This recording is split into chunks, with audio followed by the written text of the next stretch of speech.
The other end of the line went silent. Last week I told Dad that if I don't divorce Carl, I might die out there. Guess what he said? Aunt Lydia tried to calm me down. He was just angry, Julia. He said, if you're going to die, die in Carl's house.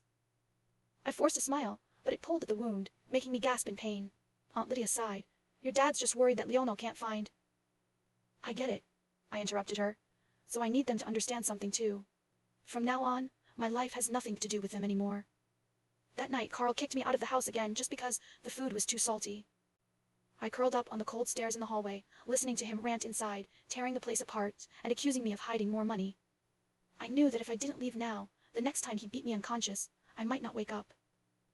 The next morning, I went to the pawn shop in the southern part of the city. I reached into my inner pocket and pulled out a small cloth pouch. Inside was an emerald ring Grandma had secretly slipped to me before she passed away. I'd like to pawn this. I slid the ring through the glass window. The appraiser gave me a quote.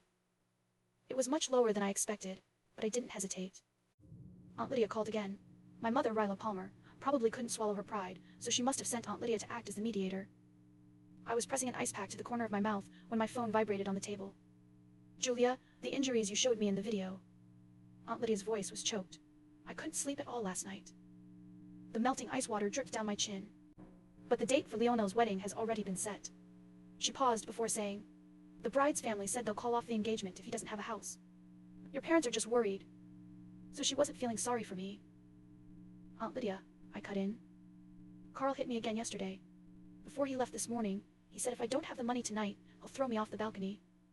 I pulled my hem back down. Aunt Lydia, should I wait to be thrown off, or is it better to jump now and get it over with? There was a long silence on the other end. Then came a muffled sob. Where are you? I'll come to get you. There's no need. I hung up the phone, pulled out the SIM card, and tore it in half. That night, I didn't jump. I slammed the $4,000 I got from pawning the ring down on the table in front of Carl. Take the $4,000 first. My voice was so calm that it almost felt unfamiliar to me. As for the remaining $64,000, I'll write an IOU and calculate it with bank interest. After you sign the divorce papers, I'll pay you back monthly. He flipped through the cash and eyed me with a smirk, like a predator sizing up its prey. Oh? Look at you, getting smart now, huh? Even learned how to write an IOU?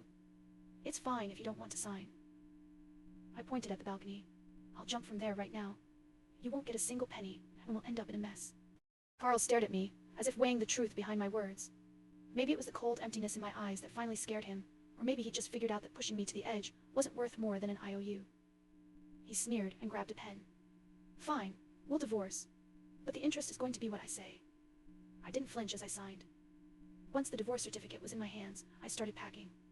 On moving day, Mom showed up. She stood downstairs, watching the movers, while a few worn-out woven bags piled at my feet. That was all I had left. I had agreed to leave with nothing during the divorce, so all I took were a few clothes.